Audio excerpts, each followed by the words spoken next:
let's focus specifically then on the big semi-final between France and Morocco. Let's move on to that. Nick, can Morocco stun the reigning champions? Because there is a mismatch in talent when you look 1 to 11 or on the bench, but Morocco, we talked about a total team unit. They are just playing for history. They've already made history, but they want more history. And I just feel that's really dangerous, a really dangerous situation for France. So in your eyes, straight off the bat, can Morocco pull this off? Is there any way that they can get past France? Because they've already got past Spain and Portugal in the knockout round, so they should be full of confidence heading into this game. Can they? Yes, they can. They are going to want to be, obviously everybody wants this. They're going to want to score early, and then they're going to want to not fall into the trap of then trying to hold on, score early, and then try to keep scoring. And that can be on the counter once you're up 1-0.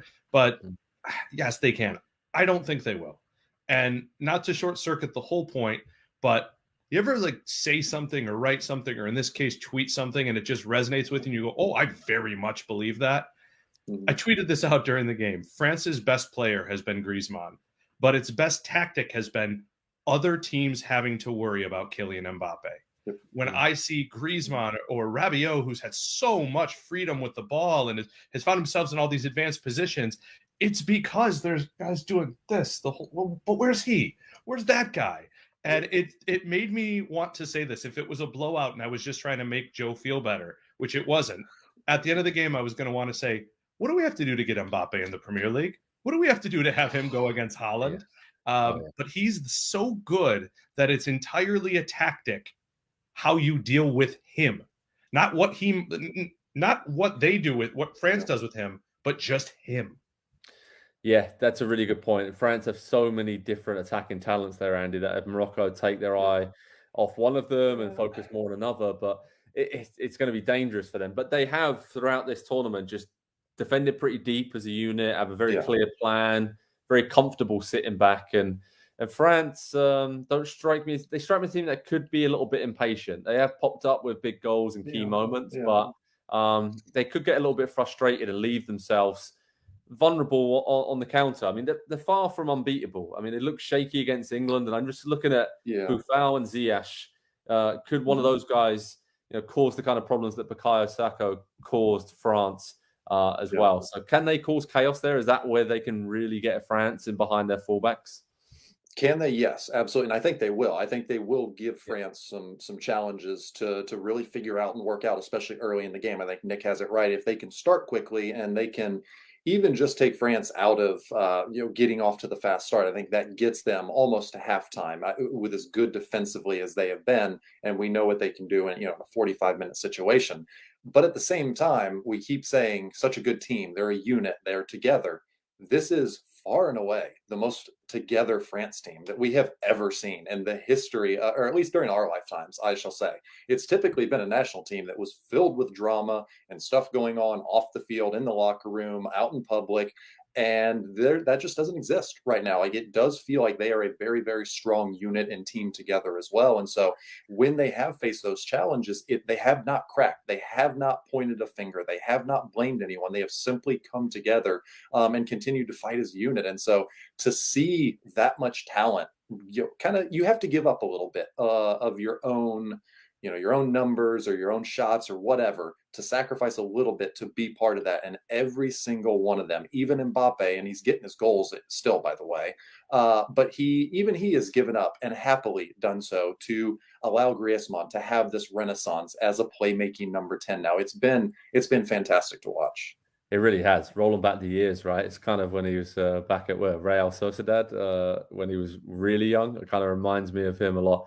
Obviously, France have got a history as well, Nick, when it comes to only two teams in the history of the World Cup have defended their title successfully. So it doesn't happen often, hasn't happened for a long, long time since Brazil back in 62. I think they won it back to back from 58. So hasn't happened a really, really long time. Why should they be confident going into this game? Is it because of those defensive issues for Morocco and some of the injuries, with the defensive unit for them? Is that could maybe just give France's attackers that extra bit of space or time that they might need? Or what would Didier Deschamps be really happy with going into this semi-final against Morocco?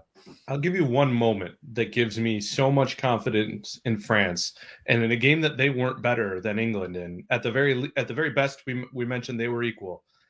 Jordan Pickford makes an incredible save on Olivier Giroud, and it's barely going to be talked about tomorrow because they reloaded, did the same exact thing, and Giroud didn't miss his chance a second time. I mean, it was arguably the same play, and that's this is a hardened team as well. I don't know. I think I'll oversimplify it and for once not talk too much and say, I just think they're better. It's the Premier League equivalent of Man City being at home and needing the game for the title. Could they lose? Of course. Could they lose to a Newcastle or a Brighton or a team that has its stuff together? Of course. Are they going to? I really don't think so. Yeah.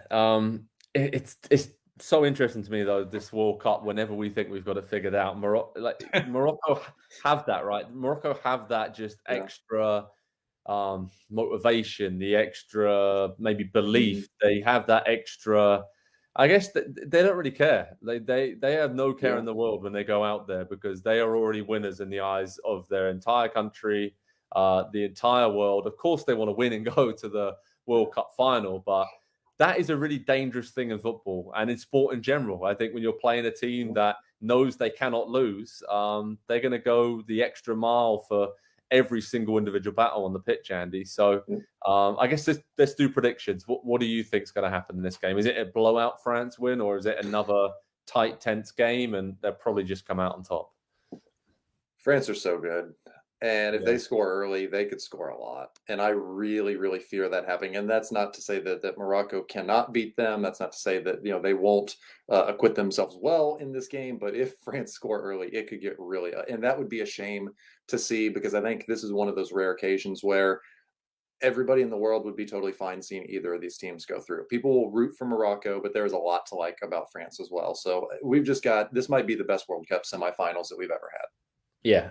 Pretty epic, right? Underdogs, powerhouses, battling it out, likable teams, all four of them. So, Nick, what's your prediction for this one? I'll help you out a little bit before. I am going to go for extra time, but I think France are going to get it done. That's my prediction. I think Morocco are just going to be tough to break down, but one of these star players from France is going to do the business. But go ahead, mate. The floor is yours. Okay, I want to lead with this that I am still scrolling. And what am I still scrolling by? I'm trying to find the last time a team not named the United States scored 3 goals on Morocco.